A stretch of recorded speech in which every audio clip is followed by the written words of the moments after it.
Hello, and welcome to today's episode of Street Smarts with Howe & Russling. I'm Vince Carson, Certified Public Accountant and Financial Planner at Howe & Russling.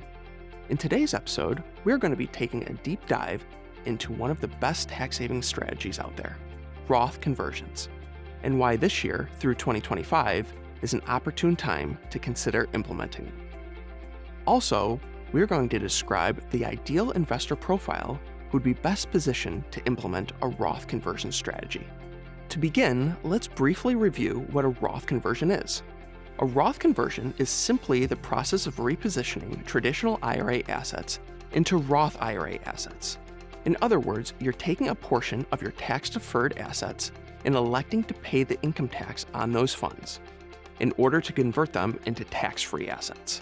For a much deeper explanation surrounding the mechanics of Roth conversions, you can find a couple of prior Street Smarts episodes that cover Roth IRAs and conversions in depth.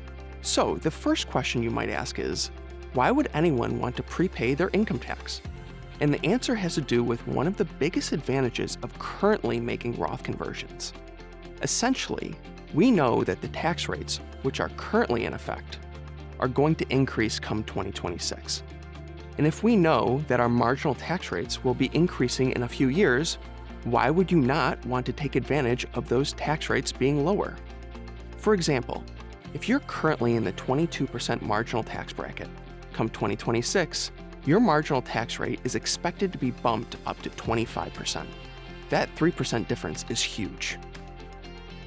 Other than capitalizing on the low tax rate environment, what's another important reason why someone would want to implement a Roth conversion strategy, particularly right now? Well, as we all know, this year hasn't been great for the stock market. Most growth-oriented portfolios are down anywhere from 15 to 20%. This inherently means that when the market turns around, any amounts that were converted to Roth assets will recover and then grow tax-free. Now, let's touch base on the profile of an investor that would be best positioned to maximize a Roth conversion strategy. First, we're looking at folks in a low income tax bracket. My thoughts immediately go to those people in early retirement who are no longer earning a salary. Their only income sources are likely from Social Security or pension benefits.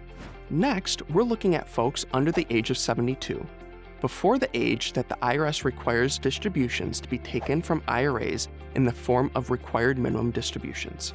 Once RMDs start, you'll likely get bumped into a higher tax bracket and won't have as much room, if any, for conversions. And finally, we're looking at folks with ample cash on hand.